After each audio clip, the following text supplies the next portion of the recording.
नमस्कार, संवाद पर आपका स्वागत है। मैं हूं चेतना शर्मा आपके साथ। पांचना बांध का जो मुद्दा है वो फिर से सामाजिक टकराव करा रहा है।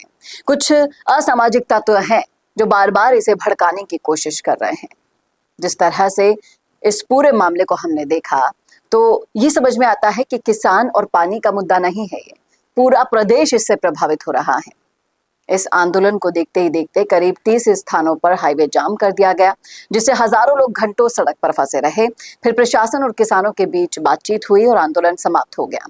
लेकिन इस पूरे घटनाक्रम ने कई गंभीर सवाल खड़े कर दिए हैं, और वो सवाल ये है कि आखिर आंदोलन इतना बड़ा क्यों हुआ। कमांड एरिया के किसानों का कहना था कि नहरों के अंतिम छोर तक पर्याप्त पानी नहीं पहुंचा, इसीलिए उन्होंने आंदोलन किया। उन्होंने आरोप करा कि पानी छोड़ने और रोकने की प्रक्रिया में तकनीकी जो गड़बड़ियां हुई है, इससे किसानों की फसलें प्रभावित होने लगी हैं। दूसरी ओर प्रशासन का कहना है कि तकनीकी सुधार का कार्य जारी था और इसी कारण कुछ समय के लिए पानी के प्रवाह में बाधा आ गई। अब हाईवे जाम सो किया जो किया, लेकिन जिस तरह से आपत्तिजनक टिप्पणियां की दूसरे समाज पर, वो कतई शोभा नहीं देता। फिर चाहे से विजय बैसला हो, फिर चाहे से हो दूसरे नेता, उन्होंने बहुत बड़ी प्रतिक्रिया इस सवाल पर दी। जब उनसे पूछा गया कि यह आंदोलन कर दिया गया है, अब इसकी समस्या का हल कैसे होगा, तो उन्होंने साफ साफ कहा कि देखिए, समस्या में तकनीकी गड़बड़ी थी, इसीलिए ऐसा हुआ। उन्होंने स्पष्ट कहा कि समाज के खिलाफ सोशल मीडिया पर की जा रही आपत्तिजनक टिप्पणियों पर कार्यवाही होनी चाहिए, वो भी सख्त।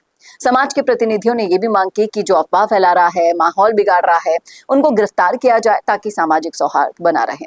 और ये संकेत देता है कि आंदोलन केवल पानी का मुद्दा नहीं रहा, बल्कि सामाजिक तनाव का रूप लेने की जो आशंका पैदा हो रही थी और की जा रही थी जानबूझकर, उन पर भी विराम लगाना जरूरी है। अब ये तकनीकी खराबी तो दूर हो जाएगी, लेकिन ये जो मानसिक खराबी है, इसे कैसे दूर किया जाए, जो इस विवाद की असली जड़ भी है, इससे आप इनकार नहीं कर सकते। जितने भी विवादास्पद वीडियो सोशल मीडिया पर वायरल हो रहे हैं, उनको देखकर समझ में आ रहा है कि बार बार इस पानी के आड़ में अपनी गंदी राजनीति का शिकार बनाया जा रहा है। ऐसे लोगों पर सख्त कार्यवाही हो। विजय बैसला से लेकर तमाम सारे गुर्जर प्रतिनिधियों ने सरकार से ये बोला है। अब देखना वाकई में दिलचस्प होगा कि ये लोग जो भड़काने का काम कर रहे हैं, एक पर्टिकुलर समाज को टारगेट कर रहे हैं, वो कब तक जेल में जाते हैं। क्या कहना है आपका, रखिएगा राय जरूर कमेंट बॉक्स में। कैसा लगा वीडियो बताना ना भूलेगा, और ऐसे वीडियोस के लिए देखते रहिए संवाद भारत का, भारत के लिए। नमस्कार। 90% बिजनेस यही गलती कर रहे हैं। आप भी नहीं लाए ना अपने बिजनेस को ऑनलाइन, और इसी वजह से सालों तक मेहनत करने के बाद भी वो रिजल्ट्स नहीं मिले जो मिलने चाहिए थे। क्योंकि राज सिर्फ अच्छे प्रोडक्ट का नहीं है, राज है लगातार दिखने का। क्योंकि आज के दौर में ना लोग बहुत स्मार्ट हो गए हैं, और इस डिजिटल दौर में सबसे पहले आपका सोशल मीडिया देखते हैं, उसके बाद ही आपसे खरीदते हैं। लेकिन सोचिए, अगर आपके पास हर हफ्ते प्रोफेशनल वीडियो हो, अगर आपके ब्रांड की कहानी रोज रोज नए लोगों तक नए नए तरीके से पहुंचे, अगर आपका बिजनेस भी लोगों के फीड में बार बार दिखाई दे, तो क्या होगा। यही काम कर रहा है मिशी मीडिया सॉल्यूशंस। हम सिर्फ वीडियोस नहीं बनाते, हम आपके बिजनेस को लोगों के दिमाग में जगह दिला देते हैं। स्क्रिप्ट से लेकर high quality shoot and editing तक, सब कुछ प्रोफेशनल तरीके से।